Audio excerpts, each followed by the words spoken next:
పెసరావకాయకి కావలసిన పదార్థాలు: మామిడికాయలు, కారం, ఉప్పు, పెసరపప్పు ఇది వేయించుకొని గ్రైండ్ చేసుకోవాలి, ఆవపిండి మరియు చిటికెడు పసుపు, అలాగే నువ్వుపప్పు, నూనె. ముందుగా పెసరపప్పుని వేయించుకొని దాన్ని మనము గ్రైండ్ చేసుకోవాలి. గ్రైండ్ చేసుకున్న మిశ్రమం ఇలా ఉంటుంది. ఇప్పుడు ఒక గ్లాస్లో పెసరపప్పు పిండి, అలాగే అదే గ్లాస్లో కారం, 1 టేబుల్ స్పూన్ ఆవపిండి, సేమ్ గ్లాస్లో హాఫ్ గ్లాస్ ఉప్పు, చిటికెడు పసుపు వేసుకొని ఒకసారి కలుపుకోవాలి.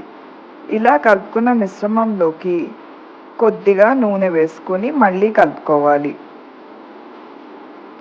ఇది కలుపుకున్న తర్వాత దీన్ని మనము ఇందులోకి మామిడికాయలు వేసుకోవాలి. మేము 2 మీడియం సైజ్ మామిడికాయలకి ఆవకాయ పెట్టుకున్నాము, దాని మెజర్మెంట్ అన్నమాట.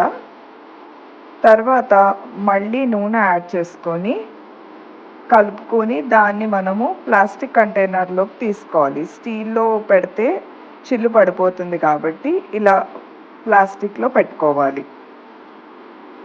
ఇలా రెడీ అయిన తర్వాత 3 రోజులు పక్కన పెట్టేయాలి.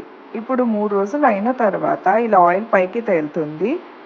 ఒకవేళ ఉప్పు సరిపోకపోతే దాన్ని మళ్ళీ మనం చూసుకొని మళ్ళీ కలుపుకోవాలి.